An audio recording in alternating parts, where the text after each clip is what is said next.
ಇನ್ನು ವಿಧಾನಮಂಡಲ ಅಧಿವೇಶನಕ್ಕೆ ಹೆಚ್ಚು ಕಮ್ಮಿ ಇನ್ನೊಂದು ವಾರ ಮಾತ್ರ ಬಾಕಿ ಇರುವಂತದ್ದು. ಇಂಥ ಸಂದರ್ಭದಲ್ಲಿ ಸರ್ಕಾರವನ್ನ ಕಟ್ಟಾಕುವಂತ ನಿಟ್ಟಿನಲ್ಲಿ ವಿರೋಧ ಪಕ್ಷಗಳು ಬಹಳ ತಯಾರಿಯನ್ನ ಮಾಡ್ಕೊಳ್ತವೆ. ಆಮೇಲೆ ಬಹಳಷ್ಟು ಅಸ್ತ್ರಗಳಿದೆ ಈ ಬಾರಿ ವಿರೋಧ ಪಕ್ಷಗಳಿಗೆ.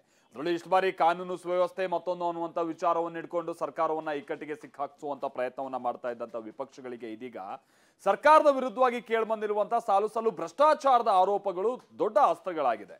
ಅದರಲ್ಲೂ ಕೂಡ ಒಂದು ವಾಲ್ಮೀಕಿ ನಿಗಮಕ್ಕೆ ಸಂಬಂಧಪಟ್ಟ ಹಾಗೆ, ಮತ್ತೊಂದು ಈಗ ಮುಖ್ಯಮಂತ್ರಿಗಳ ವಿರುದ್ಧ ಕೇಳಿಬಂದಿರುವಂತಹ ಮೂಡ ಹಗರಣದ ವಿಚಾರ, ಇದೆಲ್ಲ ವಿಪಕ್ಷಗಳು ದೊಡ್ಡ ಮಟ್ಟದಲ್ಲಿ ಇದರ ವಿರುದ್ಧವಾಗಿ ಧ್ವನಿ ಎತ್ತಿ ಇದನ್ನ ಜನರ ಮುಂದೆ ತೆಗೆದುಕೊಂಡು ಹೋಗಬೇಕು ಅನ್ನುವಂಥ ನಿಟ್ಟಿನ ತಮ್ಮ ಪ್ರಯತ್ನಕ್ಕೆ ವಿಧಾನಮಂಡಲ ಅಧಿವೇಶನದ ಒಂದು ವೇದಿಕೆಯನ್ನ ಅವರು ವ್ಯವಸ್ಥಿತವಾಗಿ ಬಳಸ್ಕೊಳ್ತಾರೆ ಅನ್ನುವಂಥದ್ದು ಕ್ಲಿಯರ್ ಆಗಿ ಗೊತ್ತಾಗ್ತಾ ಇದೆ.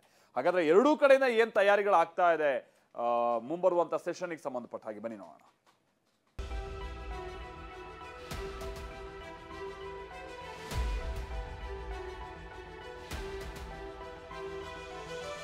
ಹಗರಣದ ಆರೋಪದ ಸುಳಿಯಲ್ಲಿ ಸಿಎಂ ಸಿದ್ದರಾಮಯ್ಯ ಸಿಲುಕಿದ್ದಾರೆ. ಸಾಲು ಸಾಲು ಆರೋಪಗಳೇ ಕೇಳಿ ಬರ್ತಿದ್ರೆ ವಿಪಕ್ಷಗಳಿಗೆ ಇದೇ ಅಸ್ತ್ರ ಸಿಕ್ಕಂತಾಗಿದೆ. ಯಾಕಂದ್ರೆ ಮೊನ್ನೆಯಷ್ಟೇ ವಾಲ್ಮೀಕಿ ನಿಗಮದ ಹಗರಣದಲ್ಲಿ ಸಿಎಂ ಸಿದ್ದರಾಮಯ್ಯ ಸರ್ಕಾರದ ಮೊದಲ ವಿಕೆಟ್ ಪತನವಾಗಿತ್ತು. ನೈತಿಕ ಹೊಣೆ ಹೊತ್ತು ಸಚಿವ ಸ್ಥಾನಕ್ಕೆ ಬಿ ನಾಗೇಂದ್ರ ರಾಜೀನಾಮೆ ಕೊಟ್ಟಿದ್ರು. ವಿಪಕ್ಷ ನಾಯಕ ಆರ್ ಅಶೋಕ್ ಅಂತೂ ಒಂದು ವಿಕೆಟ್ ಅಲ್ಲ 3-4 ವಿಕೆಟ್ ಹೋಗುತ್ತೆ ಅನ್ನೋ ಭವಿಷ್ಯವನ್ನ ನುಡಿದಿದ್ರು. ಇದೀಗ ಮೂಡ ಹಗರಣದಲ್ಲಿ ಸಿಎಂ ಸಿದ್ದರಾಮಯ್ಯಗೂ ಮರುಳಾಗಿದೆ. ಇನ್ನು ಗ್ಯಾರಂಟಿಗೆ ದಲಿತರ ದುಡ್ಡನ್ನ ಬಳಕೆ ಮಾಡಿದ್ದಾರೆ ಅಂತ ಇದೀಗ ಬಿಜೆಪಿ ಆರೋಪ ಮಾಡ್ತಿದೆ. ಇದೆಲ್ಲವನ್ನ ಇಟ್ಟುಕೊಂಡು ಮುಂದಿನ ವಾರ ನಡೆಯೋ ಅಧಿವೇಶನದಲ್ಲಿ ಸರ್ಕಾರದ ವಿರುದ್ಧ ಮುಗಿಬೀಳೋಕೆ ವಿಪಕ್ಷ ಬಿಜೆಪಿ ಪ್ಲಾನ್ ಮಾಡಿದೆ. ಅಧಿವೇಶನದಲ್ಲಿ ಕಾಂಗ್ರೆಸ್ ಸರ್ಕಾರವನ್ನ ಕಟ್ಟಿ ಹಾಕೋಕೆ ವಿಪಕ್ಷಗಳಲ್ಲಿ 4-5 ಅಸ್ತ್ರವೇ ಸಿಕ್ಕಂತಾಗಿದೆ. ಅಧಿವೇಶನದಲ್ಲಿ ಕೈ ಸರ್ಕಾರ ಕಟ್ಟಿ ಹಾಕೋಕೆ ಬಿಜೆಪಿಗೆ 4 ಅಸ್ತ್ರ. ಅಧಿವೇಶನ ವೇಳೆ ರಾಜ್ಯ ಸರ್ಕಾರಕ್ಕೆ ಸವಾಲಿನ ಮೇಲೆ ಸವಾಲು.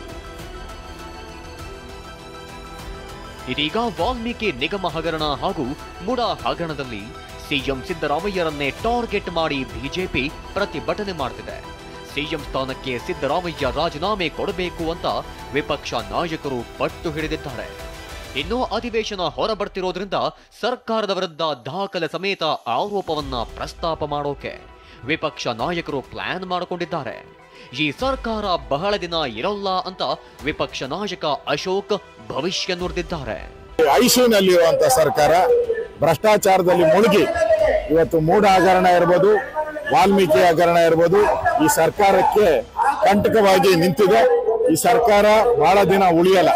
ಯಾಕಂದ್ರೆ ಇಷ್ಟು ಭ್ರಷ್ಟಾಚಾರದಲ್ಲಿ ಮುಳುಗಿರುವಂತಹ ಸರ್ಕಾರ ಆದಷ್ಟು ಶೀಘ್ರ ತೊಲಗಲಿ ಅಂತ ರಾಜ್ಯದ ಜನ ಯೋಚನೆ ಮಾಡ್ತಾರೆ. ಹಾಗಾದ್ರೆ ಸರ್ಕಾರದ ವಿರುದ್ಧ ಬಿಜೆಪಿಯ ಅಸ್ತ್ರಗಳೇನು ಅನ್ನೋದನ್ನ ಒಂದೊಂದಾಗಿ ನೋಡುವುದಾದ್ರೆ, ವಾಲ್ಮೀಕಿ ಅಭಿವೃದ್ಧಿ ನಿಗಮದ ಹಣ ಅಕ್ರಮ ವರ್ಗಾವಣೆ ಪ್ರಕರಣವನ್ನ ಸರ್ಕಾರದ ವಿರುದ್ಧ ಬಿಜೆಪಿ ಅಸ್ತ್ರ ಮಾಡಿಕೊಳ್ಳೋಕೆ ಮುಂದಾಗಿದೆ.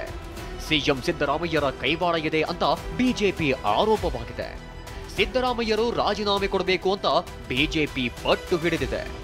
ಇನ್ನು ಇದಕ್ಕೆ ಕೌಂಟರ್ ಆಗಿ ಬಿಜೆಪಿ ಅವಧಿಯಲ್ಲಿ ಆದ ವರ್ಗಾವಣೆ ಟ್ಯಾಲಿ ಸಂಗ್ರಹಕ್ಕೆ ಸರ್ಕಾರ ಮುಂದಾಗಿದೆ. ಒಂದ್ ವೇಳೆ ಟ್ಯಾಲಿಯಲ್ಲಿ ವ್ಯತ್ಯಾಸ ಕಂಡು ಬಂದ್ರೆ ಬಿಜೆಪಿ ವಿರುದ್ಧವೇ ಅಸ್ತ್ರ ಮಾಡಿಕೊಳ್ಳೋದು ಕಾಂಗ್ರೆಸ್ ಪ್ಲಾನ್ ಆಗಿದೆ. ಇನ್ನು ಸರ್ಕಾರದ ವಿರುದ್ಧ ಬಿಜೆಪಿಯ ಎರಡನೇ ಅಸ್ತ್ರ ಏನು ಅಂತ ನೋಡೋದಾದ್ರೆ, ಮೂಡ ಹಗರಣದಲ್ಲಿ ಸಿಎಂ ಸಿದ್ದರಾಮಯ್ಯರ ಕೈವಾಡ ಅಂತ ಬಿಜೆಪಿಯ ಆರೋಪವಾಗಿದೆ. 50-50 ನಿಯಮ ಉಲ್ಲಂಘಿಸಿ ನಿವೇಶನ ಹಂಚಿಕೆ ಮಾಡಿದ್ದಾರೆ. ಸಿದ್ದರಾಮಯ್ಯ ಪತ್ನಿಗೆ ನಿವೇಶನದಲ್ಲಿ ಅಧಿಕಾರಿಗಳ ನಿರ್ಲಕ್ಷ್ಯ ಇದೆ. ಹೀಗಾಗಿ ಮೂಡ ಹಗರಣವನ್ನ ಸಿಬಿಐಗೆ ಕೊಡಬೇಕೆಂದು ಬಿಜೆಪಿ ಆಗ್ರಹಿಸಿದೆ. ಅಧಿವೇಶನದಲ್ಲೂ ಇದರ ಬಗ್ಗೆ ಪ್ರಸ್ತಾಪಿಸಿ ಕಾಂಗ್ರೆಸ್ ಕಟ್ಟಿ ಹಾಕೋಕೆ ಬಿಜೆಪಿ ತಂತ್ರ ಮಾಡಿದೆ.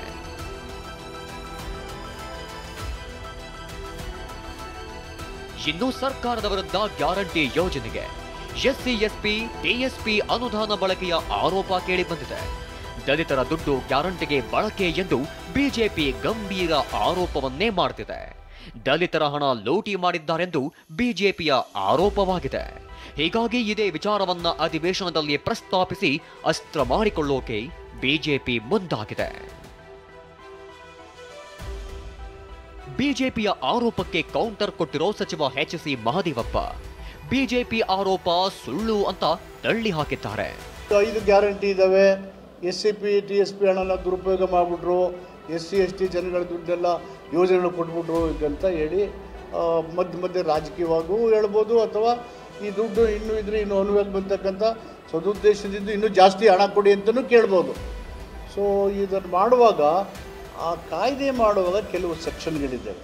ಒಟ್ಟಾರೆಯಾಗಿ ಒಂದ್ ಕಡೆ ಹಗರಣದ ಸುಳಿಯಲ್ಲಿ ಕಾಂಗ್ರೆಸ್ ಸರ್ಕಾರ ಸಿಲುಕಿದ್ರೆ, ಇದನ್ನೇ ಅಧಿವೇಶನದಲ್ಲಿ ಅಸ್ತ್ರ ಮಾಡಿಕೊಂಡು ಕೌಂಟರ್ ಕೊಡೋಕೆ ವಿಪಕ್ಷ ನಾಯಕರು ಪ್ಲಾನ್ ಮಾಡಿದ್ದಾರೆ. ಮತ್ತೊಂದೆಡೆ ತಿರುಗೇಟು ಕೊಡೋಕೆ ಕಾಂಗ್ರೆಸ್ ಕೂಡ ಸಿದ್ಧತೆ ನಡೆಸ್ತಿದೆ. ಅಧಿವೇಶನ ಅದ್ಯಾವ ಮಟ್ಟಿಗಿನ ಹಂಗಾಮಕ್ಕೆ ಕಾರಣವಾಗುತ್ತೆ ಅನ್ನೋದನ್ನ ಕಾದು ನೋಡಬೇಕಿದೆ. Bureau report, TV9.